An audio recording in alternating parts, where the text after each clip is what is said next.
They usually send a text a day before reopening so that you would know your roommates and your room number. I didn't get the message. According to the man, my room number was 11T. When I went there and I looked at 11T and the names there were boys' names. Is this an honest mistake or what? Am I going to be sleeping in one room with two boys?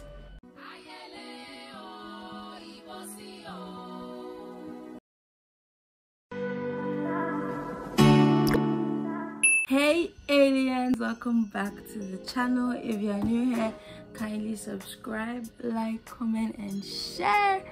So I haven't filmed in a while. I know you guys haven't seen me in a while. It's been a long time since I did a sit down video where I actually sit down and talk to you guys. So yeah, today is the day for that. Yeah, so in today's video I'm going to be talking about the journey of moving from a hall to a hostel, all the things that I went through yesterday. It wasn't easy, guys. I've really gone through a lot. I've gone through hell. I am so tired. I think you can even see I'm really tired. But yeah, I need to record this, put this video down. Someday I'll watch this and recall all that I went through.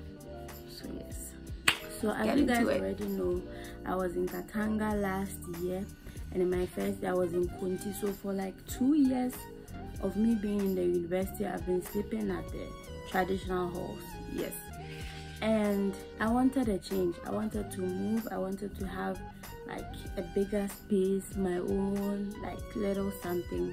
Not my own because I'll still be sharing, but you understand what I'm trying to say, right? Yes.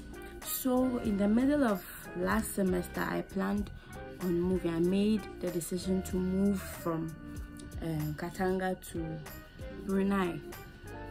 Any of the Brunei's, whether complex, new, baby, or yes. So I made arrangements. And when we vacated, I was just waiting to get my message. I was waiting. I wasn't getting any message and all that. So about 2 weeks before reopening, I got a message from one of my friends that which was like when and I was like, oh, I want to go to Brunei. She was like, people are getting their messages, so what's up? And I was like, and I said, I haven't gotten any message, so let's wait a week and some days to the reopen. Another friend came to ask, and I told her I hadn't gotten the message still, but I'm still hoping I would get it because I don't want to sleep at the hall again. So I was just hoping and praying. And I think a day before the deadline of payment for the hostel fees, I got an alert that I'd gotten the room, so I should log on to the GUSSS Hostel's portal and fill out the remainder of the forms and submit it and go and make payment for the hostel. So when I was able to log in, I found out that I had gotten complex. Even though I didn't want complex, at that point it was last minute. What could I do? I just had to, do everything and go and pay. So I was even thinking that the deadline was Thursday. That was the day I got the alert, but the deadline was Friday. So I went to the bank to pay at Tafo. I went there to pay. The thing wasn't going through. They were saying that it's either I haven't booked or booking has ended. Come and see me at the bank. I was sweating like a fish. So I called my mom. I was like, they are saying that this and that. And she was like, let's wait for, maybe it's the system and all that. And the teller told me that the previous day, people that also come there to pay and it wasn't going through. And mind you, GUSSS Hostel, they have only authorized 3 banks where we are supposed to pay our fees. That is EcoBank, Commercial Bank, and Consolidated Bank Ghana. So I went to Consolidated Bank Ghana at Tafo. It wasn't going through. So I waited there for like an hour. I said to myself, let me ask Matilda if she knows anybody at the GUSSS Hostels who I could make inquiries, because I was confused. Thankfully, she knew someone and I called the person, and he said to me that I shouldn't pay at that branch. I should rather come to campus, the branch at campus. My phone was about to go off, so I had to come back home and charge the phone and leave. Luckily for me, I wasn't going to be alone because my cousin has also gotten admission at Tech, so she had to go and do her registration and stuff. So I went with her. I went to pay the thing at Ghana Commercial Bank because EcoBank was full. Consolidated Bank Ghana at the commercial branch also had a queue there, so Ghana Commercial was the only place which I would finish with everything faster. So I went there and I paid, got my receipt. I was so happy. They usually send a text a day before reopening so that you would know your roommates and your room number. Guys, I didn't get the message. So I was thinking, oh, maybe it will come at dawn. It didn't come. And my friend that I was waiting with for the message also told me that she had gotten hers. So I was a bit confused and anxious and all that. So I decided to go to campus very early because I wanted to know my room number sharp, go and secure a bed that I would like in the room and all those things. So when I went there and I asked the porter at Complex, he told me that unless I go to the GUSS Secretariat, and it's not really far from Complex, but it's a walking distance, and I walked over there.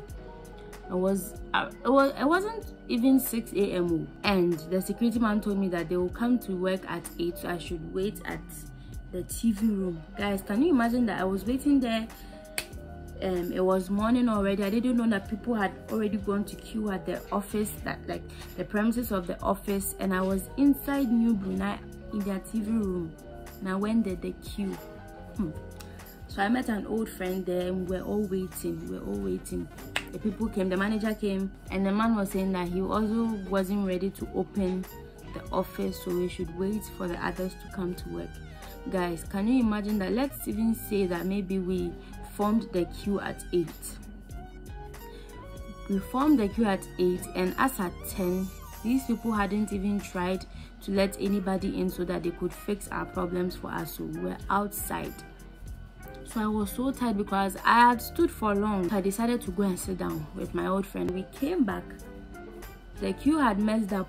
They were all in front of the office as if like when we are struggling to get a seat in the shuttle. We also went to join, and people were pushing people, squeezing people. And this thing, if you are not strong, you can never enter, because when they started letting people enter, they were counting us 5-5. So if you are part of the 5, you can enter and then join a queue that is leading to their office. I was there. I think the fifth batch of 5 people I was part, because me, I know how to pray for the shuttle. There was no way I was going to stand there for long. No. So Takashi said, and I entered. We're in the queue also for a while, and then I got the chance to go to the office, and Tamumambi too, everybody was coming to her, and she had taken my receipt too, so I couldn't even go to any other person to do the check-ins for me. So finally, when she did it, she told me to go to the accountant's office so that he can confirm that I have indeed paid. Meanwhile, I have the receipt. If I haven't paid, why do I have a receipt from the bank? Good. So I went there. So the accountant's job is just to check if the fees have reflected in their account, and they hadn't. And it seems like all of us who had the same problem had paid at Ghana Commercial Bank. We were so stranded. Even the girl before me was told to go home and come back on Monday. So I was so frustrated. I was thinking that, is this also going to be my fate? Because I woke up at 4. See, I've come a long way.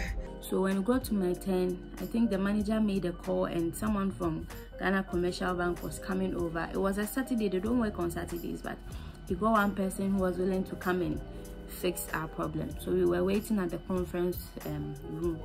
My mom was calling me, my sister, and mind you, I had already packed my stuff in my mom's car that my sister had brought to campus. So I was just waiting for the room number so that we could offload everything and send it to my room, and I could come back home because I wasn't planning on sleeping in the room yesterday. So eventually they were able to fix the problem, and I got my room number. Hallelujah. I was so happy because I felt so relieved.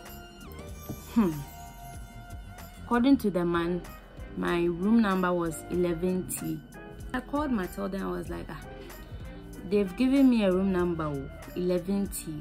So I was thinking about it. 11th, yeah, will be at basement. And when I called my sister too, she said the same thing. And she was wondering why I was put at the basement, because when she was at tech, girls weren't placed at the basement rooms. It was only boys. So she was even wondering. And me too, because I was tired, when I got to complex, I just showed the thing to the porter and went to the room. I didn't even go to where they had set up the tents to go and write my name or anything. So these men said they would charge 40 cedis. We are going to the basement too, and it's just my fridge, my suitcase, and some 3 check bags. BP 40 cedis. We are going to basement. Matilda had the same things, and she was going to 4th floor. We charged her the same. Fine case. We said we'll give them 30. These men took the things downstairs, and when I went there, I went to the room and they had locked the door. So I went to the porter and he said I should go to where they register the names and take the number of my roommates and call them to ask where they are. When I went there and I looked at 11th and the names there were boys' names, I was like, is this an honest mistake or what? Am I going to be sleeping in one room with 2 boys? So my sister was like, go back to the secretariat, don't join any queue, go to the accountant and tell him what's going on. And so I went to the accountant and I told him that the room I've gotten is like a boys' room. So I gave him my school reference number and he typed it again. He had made a mistake. It was 11 plus another number, T. What can I do? I can't even get angry. Even if I get angry, then busy. The man is older than me. I can't get angry and tell him my mind. So I just took the thing, walked back to contact. I was sweating, I was panting, I was so tired. I went and we asked the men to please help us take the things from the basement to the 4th floor. These men said they would charge us again. So we were like, fine, we understand. These men brought 2 check bags upstairs. We were there waiting, they weren't coming to the room. So I went outside. They had put it in front of another room on that same floor. Fine. Then I called my cousin who was looking after the stuff downstairs at the basement, and he said that these men said they would charge more, so they are coming to talk to us about what top up we need to add for the things that they are bringing upstairs again. But it seems they forgot the room number and they didn't find us, so they just left, and now we had to find other people to get the stuff from there because there's no way I can carry it. So the room that I had gotten was previously occupied by 3 males. So they came around and they heard what was going on and they offered to bring my stuff upstairs for me. And even with the fridge, we got a guy and we told you that, oh, it's just a fridge in the suitcase, 20 cedis. He said okay. But I think when he carried the fridge upstairs and he saw that maybe he was tired and some man had duped him, he wanted to charge 30 cedis. And I was like, no, what if you are bringing it from outside? Would you have charged the same 30? And so my sister said that fine, if you're saying that 30, that means that the fridge and the suitcase 15. So I'm giving you 15, go. We'll find ways and means to bring the suitcase upstairs. This guy was angry. I don't know why angry. He said 30. I'm giving you 15 for this one, go. So as I was saying, the guys who previously occupied the room that I'm going to sleep in now offered to go and take my other stuff for me. I'm so grateful to those guys. I didn't even take their number. I was so grateful to them. Everything was over and done with around 4 o'clock. So imagine, I woke up at 4, finished with everything and brought everything to my room at 4 p.m. I hadn't eaten the whole day, and I because of that I wasn't even hungry for anything. I just wanted to drink water. And someone might be asking, you went through all this, why didn't you just go and look for an off-campus hostel? Listen, off-campus isn't safe. 1, I don't go anywhere, but anything can happen, so I don't want to take any risk. Off campus is not safe. 2, it's costly. I have to always be buying electricity card to recharge on my meter, and I would have to buy gas, data, then transportation because I would have to come to class on campus. If you calculate all these things, I can't live that life. If assuming I had a car, things would be much different. So I just wanted a place where everything has been added. It's safe, convenient, and all those things. So guys, mama ni hunu new. See, I haven't even, with how I was talking about it, I don't even think I was able to express like how I really felt and how everything was so tiring to me. I couldn't even take a video of how we were packed in front of the GUSSS hostel because we were so packed.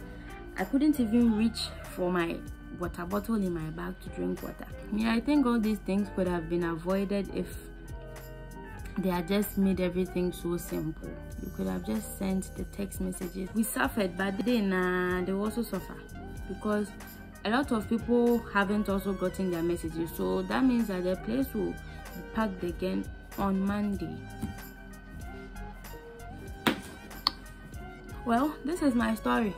I'm done now. I'm free. I don't even want to talk about how I got the room and everything because you guys already know that that GUSSS portal is unpenetratable, impenetrable, whatever.